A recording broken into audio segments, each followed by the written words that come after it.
We just talked about church and misconceptions of that. I guess it would make sense to just move into the word Christian. And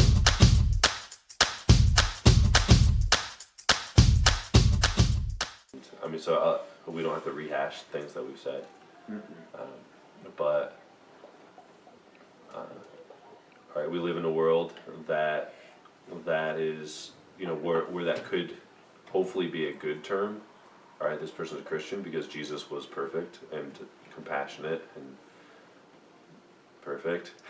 And so if somebody says, "Hey, I'm trying to be like that guy," that should mean a good thing. But it's turned into something that can even be ugly and hateful, or just fill people up with a lot of things. So when we talk about Christian, what are we talking about? And are there other terms that we could use that are better, or what are some of the emotions or thoughts that you guys have when we talk about Christian? Yeah, I mean, there's obviously a lot of different ways that you can be classified as a Christian, and that could be somebody could go to church all the time and then just do that on Sundays and that's it. Or you could be somebody that says, I'm a Christian, but I don't go to church or read the Bible or do anything. And so you can have a lot of different things in between those two on the spectrum. And so I think that being a Christian,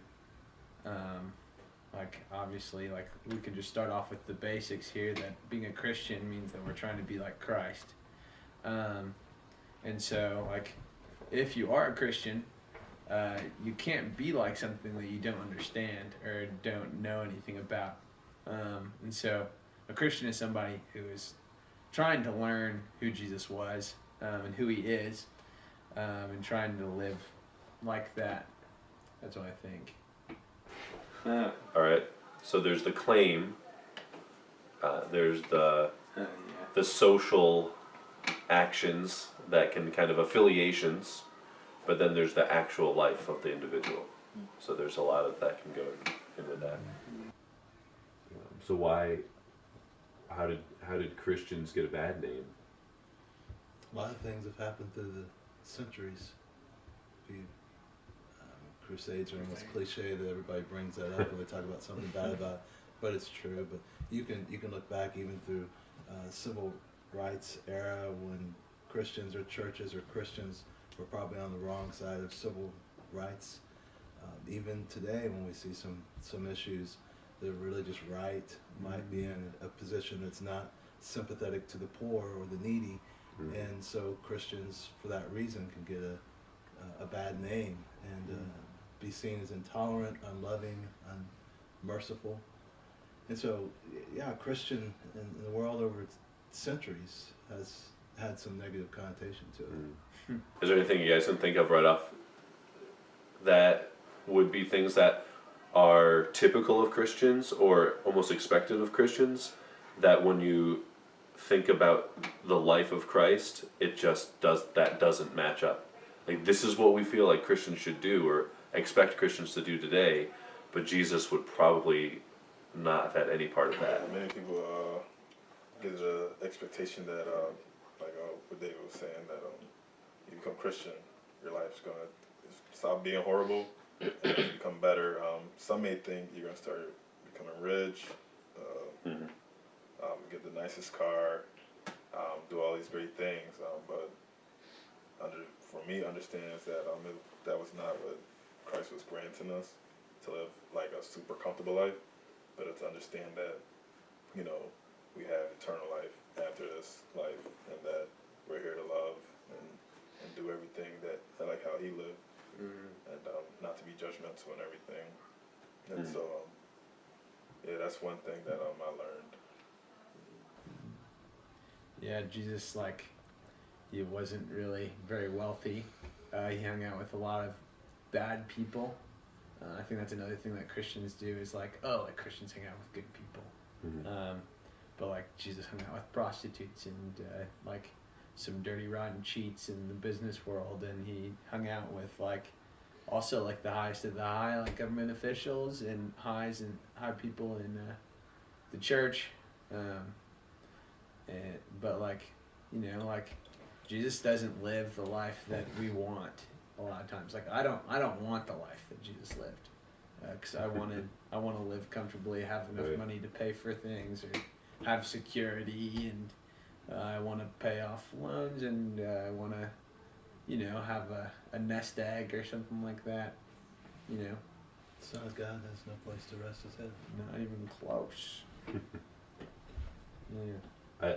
I think of a scene where you have a whole bunch of people that are in that comfort zone and they've met together and it's a Sunday morning and they're singing songs, they're singing worship songs and they're praying, and then a smelly, like a urine drenched hairy man Bring it on. stumbles into this group, and just the reactions of the group oftentimes are not Christ-like.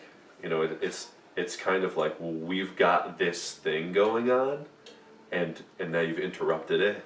And so let's just hope that one or two guys that aren't me will get you out of here, and kind of take care of that, so that we don't have to worry about that. I mean, that would be a negative thing like that, where sometimes Christians disappoint, because even as a collective group, you'd hope that it would swing one way, but we falter. Yeah. I think one thing that that will help people that's outside of Christianity will know about the love of Christ is when people welcome them and show them that they're already family. When I started going to Church of Christ, that's what helped me stay. It wasn't the look at this person, oh, somebody's new, let's see how we can help. It was more like, oh, we already know him. Y'all just started talking to me, and then, I did leave a couple times without saying anything, but it helped me feel like, it was a family.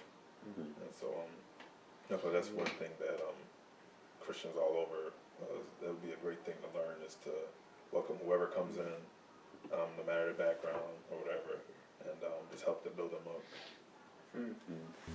Yeah, Jesus tells a story about having neighbors and who is your neighbor, and I think that's kind of a picture of who we can be as Christians sometimes. We can be those people that walk around on the other side of the road, while someone else can be the Samaritan who we would hope to be. Mm-hmm. And so I want to kind of tie in with what you're saying, what does it mean to be a Christian?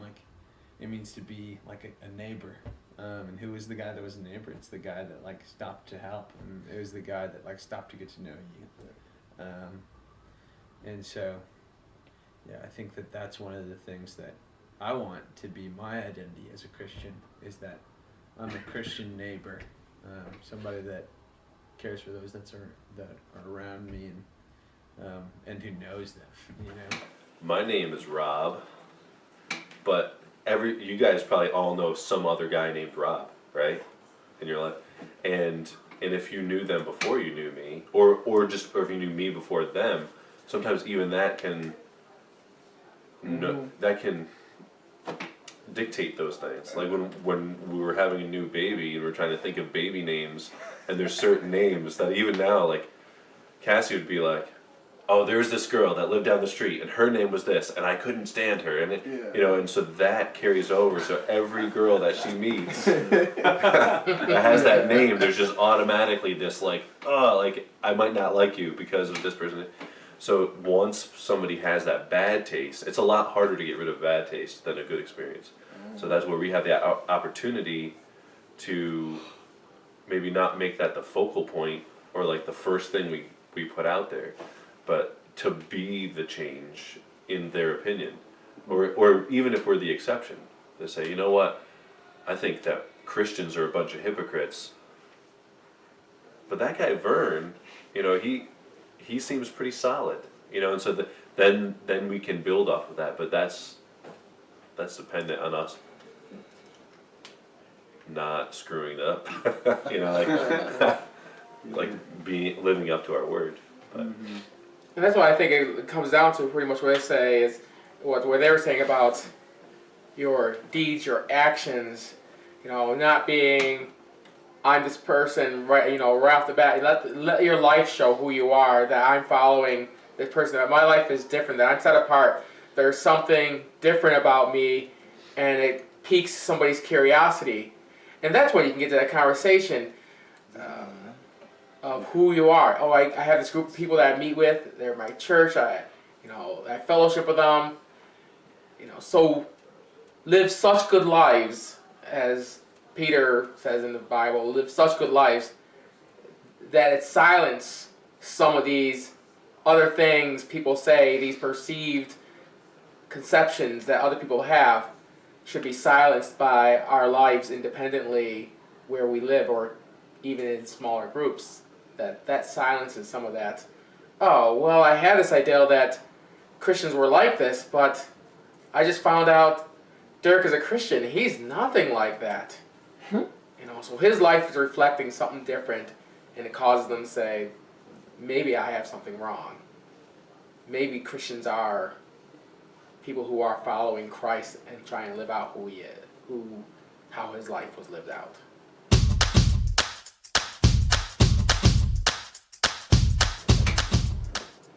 Let's close this out with everybody answering this question. When you say Christian, like if you were to label somebody as a Christian, what does that mean to you? So we'll start over there, and then I'll pan this over to you guys. So, which is that? Or you can start. We can start. You guys want to think about it? I'll start. All right, go ahead. Can you repeat the question one more time? If you call somebody a Christian, what are you saying about them? What does that mean in your brain? Okay, honestly, when I say the word Christian, I think of the Taylors. Okay, I think that every single thing that they do in their life is what like all their qualities. So I'm speaking qualities and character, not to more so characteristics of appearances and I don't know their ethnicity, but like their personalities. So like kind, like caring, like welcoming.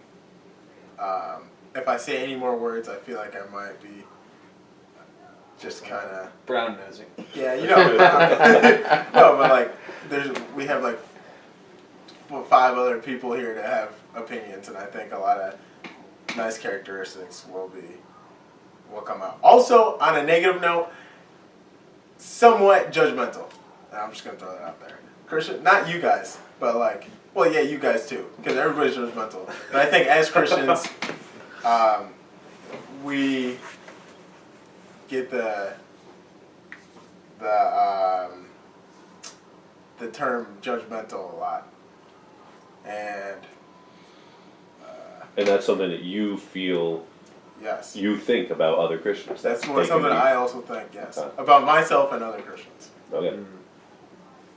With me, when I think of the word Christian, from where I'm at now, it's like, oh, this person is a follower. Like they're really following Christ.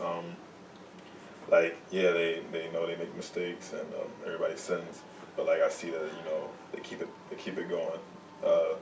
They try to help others, love others. Someone that's just their focus is like on Christ. Like everything going on in the world and like how they want stuff and everything, they don't lose focus on it. Mm.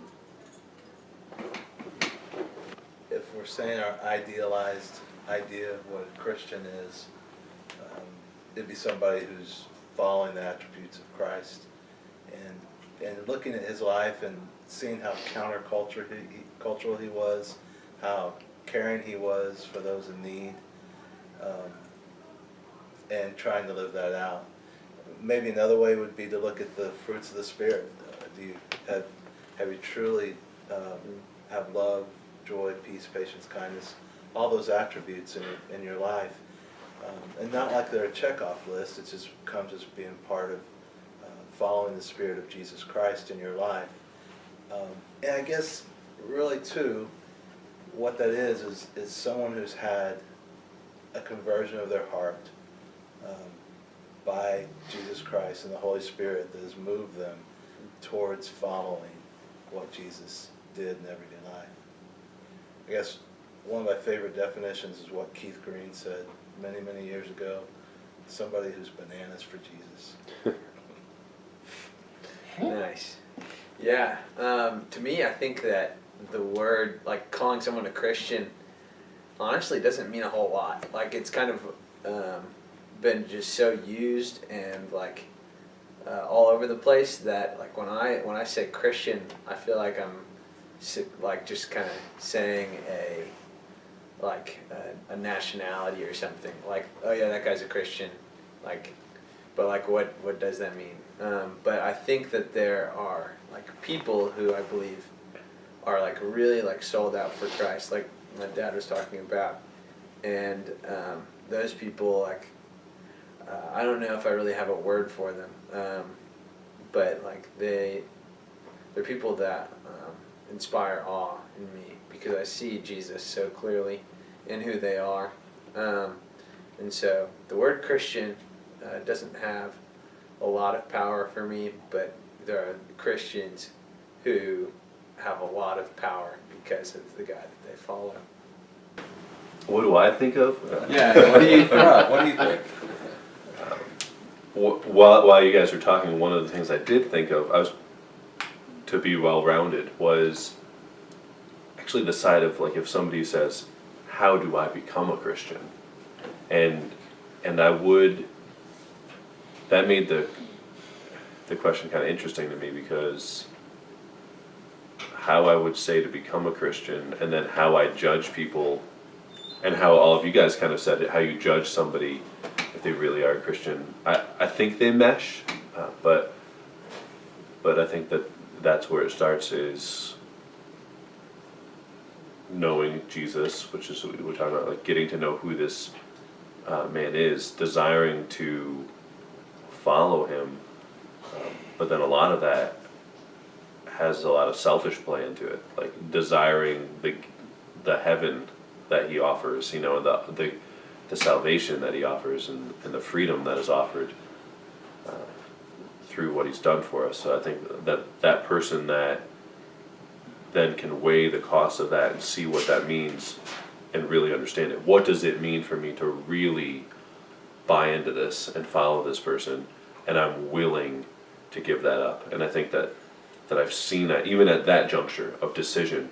Some people that say they say yes, and then they jump through, they do some of the initiation rites, but that's where it really shows is how sincere are they, and Jesus says it himself, like you know a tree by its fruit. So then, you know, and that was mentioned too. So that really, I think, is the Christian, the real Christian, is the person that's bearing fruit. But I'm sure that I use it much more generically of probably anybody that goes to a Christian church. I would call a Christian, knowing that not everybody is really probably worthy of that label. When I hear the word, think of the word term Christian, I'm more along the line of Dave. The word itself seems to be overused and overdone. Like statistics I've read recently, Americans 75% or even 80% consider themselves Christians. So by hearing those kind of numbers, it's like, well, what does that mean if 75-80% people say they're Christians in the United States? So I'm looking for more for the definition of someone who followed Christ or their pattern their life after things Christ did, and be able to look in somebody's life and see those things taking hold on their life. I'll give you an example in my life that impacted me a lot was from Wetzel, Bill Perkins. I could go to his house when he was invited. You could see his life lived out. But when you were in his house, you felt peace. You felt at ease. You felt like there was something significantly different here. And that his life wasn't,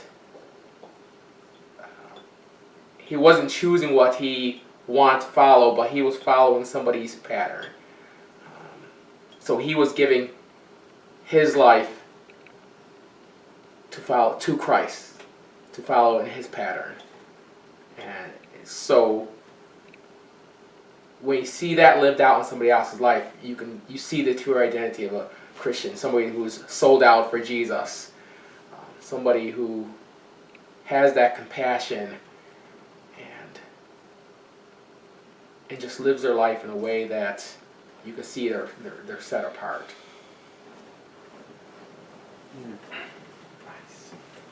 All right. Any last thoughts?